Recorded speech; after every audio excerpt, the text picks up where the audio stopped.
नमस्कार।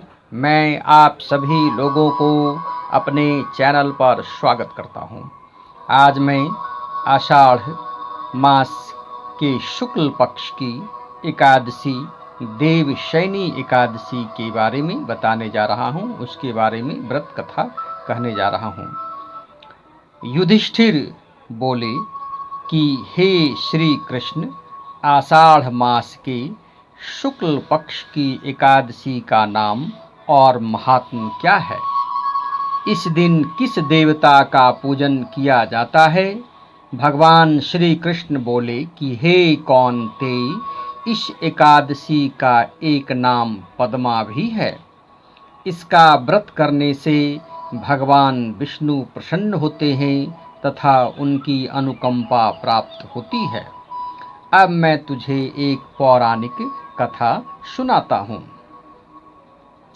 श्री कृष्ण कहते हैं, सूर्यवंशी राजा मानधाता के राज्य में एक बार 3 वर्ष तक वर्षा न होने से भीषण अकाल पड़ गया।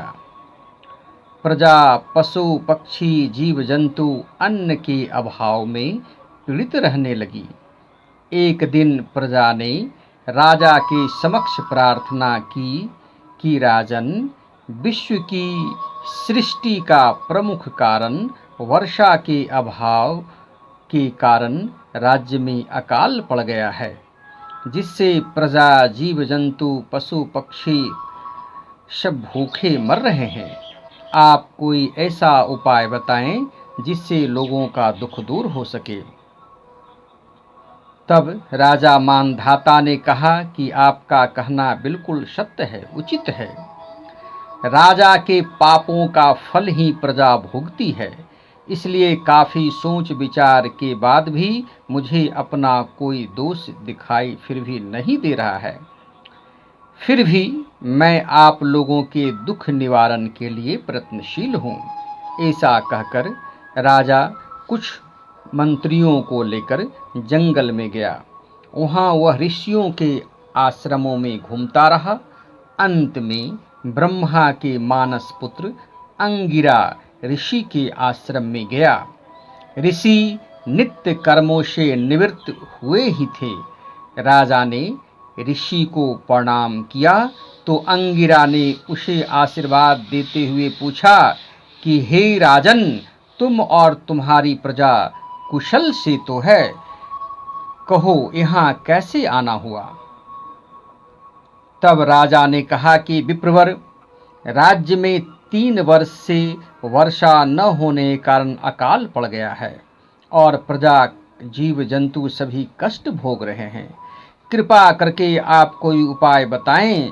इस पर ऋषि ने कहा कि राजन, इस समय युगों में श्रेष्ठ सतयुग चल रहा है। इसमें धर्म का अधिक प्रसार है। इस युग में वेद पाठन व तप आदि का अधिकार केवल ब्राह्मणों को ही है। लेकिन आपके राज्य में एक शूद्र भी तपस्या कर रहा है, इसी कारण आपके राज्य में वर्षा नहीं हो रही है।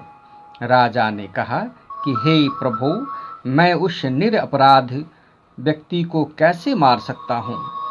तब ऋषि बोले कि हे राजन, यदि तुम ऐसा नहीं कर सकते तो आषाढ़ मास के शुक्ल पक्ष की पद्मा एकादशी, जिसे देवशयनी एकादशी भी कहा जाता है, उसका विधिवत व्रत करो। इसके प्रभाव से तुम्हारे राज्य में वर्षा अवश्य होगी और प्रजा सुखी हो जाएगी, क्योंकि यह एकादशी सभी प्रकार के उपद्रवों को हरने वाली है। यदि प्रजा और राजकर्मी भी, मंत्री भी यह व्रत करें तो अति उत्तम होगा। अंगिरा के कथन को सुनकर राजा अपने राज्य में लौटा और इस एकादशी का श्रद्धा भाव से व्रत किया। इसके प्रभाव से राज्य में वर्षा हुई और प्रजा सुखी हो गई। अतः इस एकादशी के दिन सबको व्रत करना चाहिए। इसकी कथा पढ़ने सुनने से सही प्रकार के पापों का नाश होता है।